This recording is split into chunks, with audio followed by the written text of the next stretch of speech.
السلام علیکم ورحمۃ اللہ وبرکاتہ۔ ایک بھائی نے سوال کیا کہ ایمان کی تعریف کیا ہے، ایمان کسے کہتے ہیں؟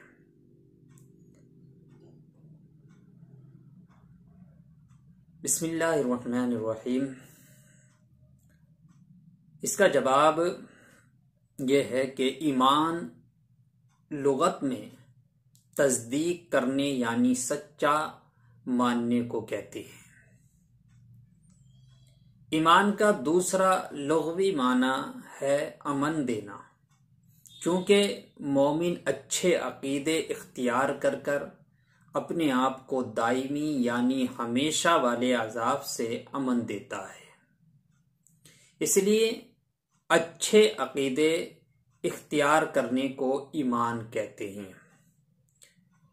اور اصطلاح شرع میں ایمان کے معنی ہیں سچے دل سے ان سب باتوں کی تصدیق کرے جو ضروریات دین میں سے ہیں، یعنی ہر ایک کو حق جانے، سب کو سچا مانے جو ضروریات دین میں سے ہیں، اسے ایمان کہتے ہیں۔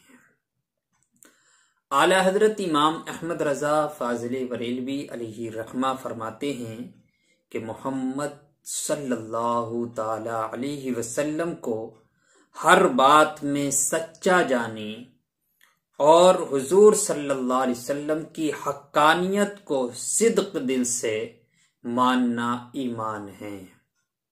جو اس کا اقرار کرنے والا ہو اسے مسلمان جانیں گے، جبکہ اس کے کسی قول یا فعل یا حال میں اللہ اور رسول صلی اللہ علیہ وسلم کا انکار یا تکذیب یعنی جھٹلانا یا توہین نہ پائے جائے، یعنی اسے جب تک مسلمان مانیں گے جب تک کہ اس کے کسی قول یا فعل یا حال میں کسی بھی ضروریات دین میں سے کسی چیز کا انکار نہ کرتا۔